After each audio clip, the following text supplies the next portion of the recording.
सही मौका फिलहाल स्वागत करने का अपने मित्र श्री संजीव भसीन साहब का। भसीन साहब नमस्कार, शुभ दिन।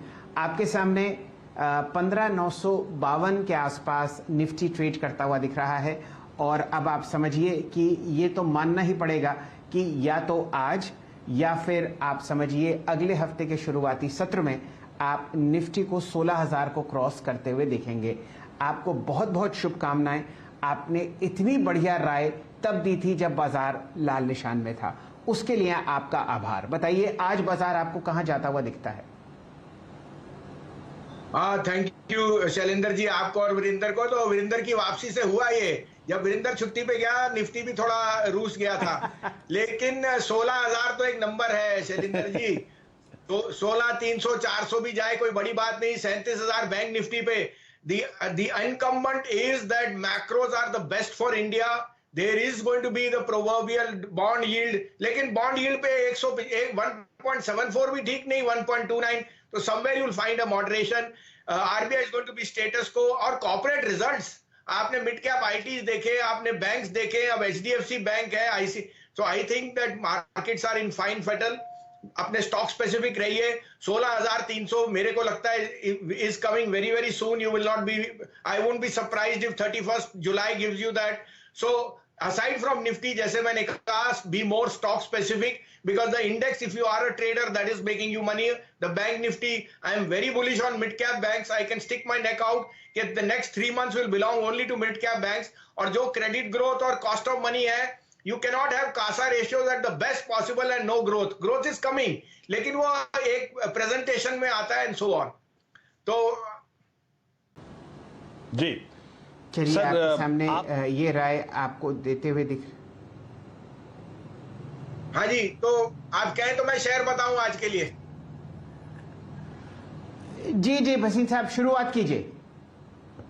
तो देखिए, काफी टाइम के बाद, एक अंडर परफॉर्मेंस के बाद आईटीसी में थोड़ी जान आई है। मैं अभी भी सोचता हूं 225 is a fair value at least in the short term. It can even supersede to 250, but ITC will come out with very strong numbers. उनके जो FMCG portfolio that is doing very very well. तो 207 में लीजिए, 202 का stop loss है, 225 का target मेरे को लगता है जल्दी आ जाएगा।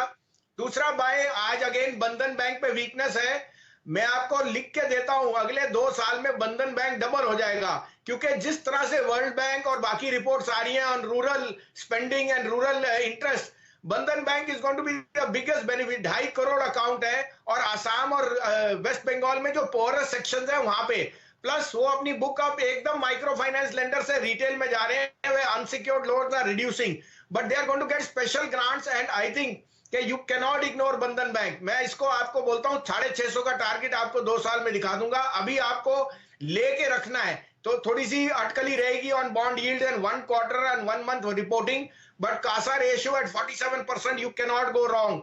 2.5 करोड़ बिल्डर ये 310-12 में एक्यूमुलेट है with a target of 600। I know 2 साल बहुत लंबा लगता है, बट अगर आपको आज की डेट में 16,000 पे एक डबलर दिख रहा है, यू मस्ट बाय इट। तो ये तो रणनीति आज की हुई, और पोजिशनली बंधन बैंक में भी आईटीसी जैसे कि आप बता ही रहे हैं बढ़िया मूव आज दे रहा है। एफएमसीजी स्पेस में टॉप गेनर है। भसीन साहब ये बताइए कि ये जो हम लोग अब मोमेंटम देख रहे हैं फार्मा में वापस आता हुआ, पिछले 2 दिनों में हम लोगों ने आईटी इंडेक्स पर रिकॉर्ड हाई देखा और आज फार्मा इस रैली से जुड़ता हुआ, कोई ऐसा एक स्टॉक जो आप समझते हैं इस रैली को लीड करेगा फार्मा स्पेस में? तो शैलेंद्र जी, पहले मैं आपको बताऊं, pharma is a very overrated play now. Okay, जैसे जैसे इंप्रूवमेंट होएगी, थर्ड वेव का मैं इतना एक्सपर्ट नहीं हूं। I think a largest part is priced in. Stock specific रही है। सिप्ला और सन फार्मा मुझे लॉन्गर टर्म से व्यू प्ले है, but don't get levered into pharma funds at this time. This is the time to book profit. I again reiterate, my overweight is mid cap banks। I can see lot of money being made there।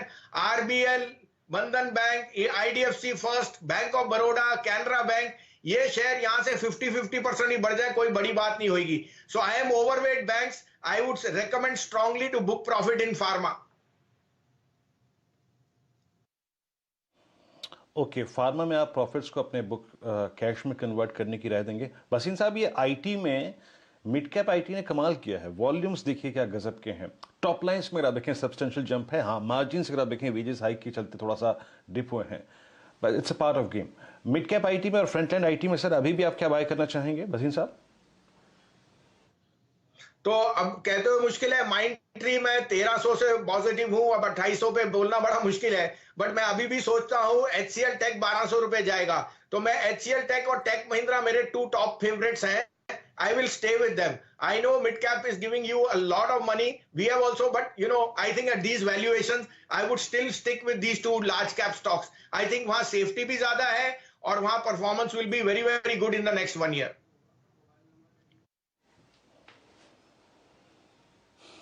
Okay